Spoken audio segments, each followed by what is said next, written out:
ضرب اللہ مثلا قریۃ کانت آمنہ، رب العالمین تمہارے سامنے ایک ایسی بستی کی مثال بیان کرتا ہے جو امن والی تھی، کانت آمنہ، بے خوف، کسی قسم کا خوف و خطرہ نہیں تھا، مطمئنہ، اطمینان کی زندگی بسر کر رہے تھے، یاتیہا رزقہا رغدا من کل مکان، اور پھر اس بستی پر اللہ کی طرف سے ہر طرف سے رزق کی فراوانی تھی، یاتیہا رزقہا من کل مکان، آسمان بھی اپنی رحمت کی برسات کر رہا تھا اور زمین بھی اپنے سونے اگر رہی تھی، ہر طرف سے اس پر وافر مقدار میں رزق ہے۔ فَكَفَرَتْ بِأَنْعُمِ اللَّهِ فَأَذَاقَهَا اللَّهُ لِبَاسَ الْجُوعِ وَالْخَوْفِ بِمَا كَانُوا يَصْنَعُونَ، پھر وہ امن اور سلامتی والی بستی ہر طرف سے اس کو اللہ کی نعمتیں وافر مقدار میں آ رہی تھی اور وہ مطمئن تھی، بے خوف و خطر زندگی بسر کر رہے تھے اس کے باسی۔ فَكَفَرَتْ بِأَنْعُمِ اللَّهِ، پھر کیا ہوا؟ رب العالمین فرماتا ہے کہ اس نے رب کی نعمتوں کا انکار کر دیا۔ اس نقطے کو ذہن میں رکھیے،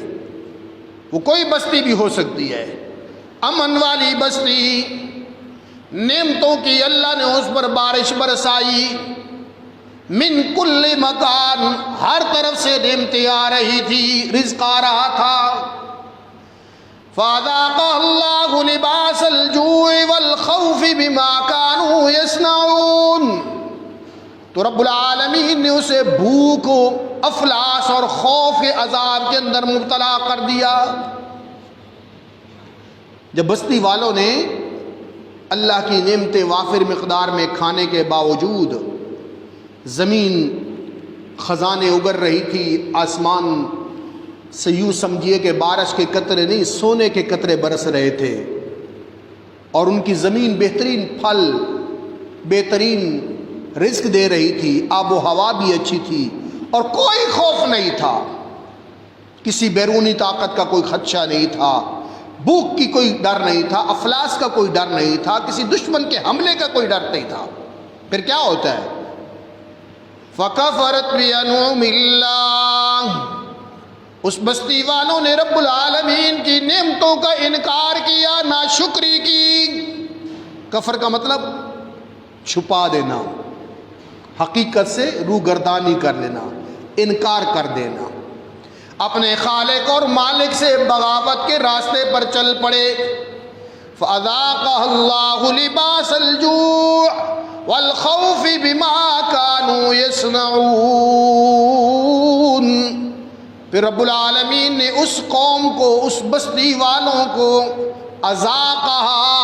ذائقہ سے چکھا دیا مزہ انہیں، کس چیز کا؟ لباس الخوف والجوع، اللہ نے ان پر بھوک اور خوف کا عذاب مسلط کر دیا۔ لباس کا مطلب لفظی معنی یہ ہوگا اس کا کہ اللہ نے انہیں خوف اور بھوک کا لباس پہنا دیا۔ تو لباس چونکہ ہر وقت جسم سے جڑا رہتا ہے نا، لباس ہر وقت جسم سے جڑا رہتا ہے، آپ سو رہے ہیں، آپ جاگ رہے ہیں، آپ خلوت میں ہیں، آپ جلوت میں ہیں، آپ اپنوں میں ہیں، آپ بیگانوں میں ہیں، آپ رات میں ہیں، آپ دن میں ہیں، لباس تو انسان کے جسم کا حصہ ہوتا ہے۔ لباس الخوف والجوع بما كانوا يصنعون، اللہ کہتا ہے ان کے کرتوتوں کی وجہ سے ہم نے ان پر بھوک اور خوف اس طرح مسلط کیا کہ 24 گھنٹے وہ بھوک کا بھی شکار رہتے تھے اور ان پر خوف بھی مسلط رہتا تھا۔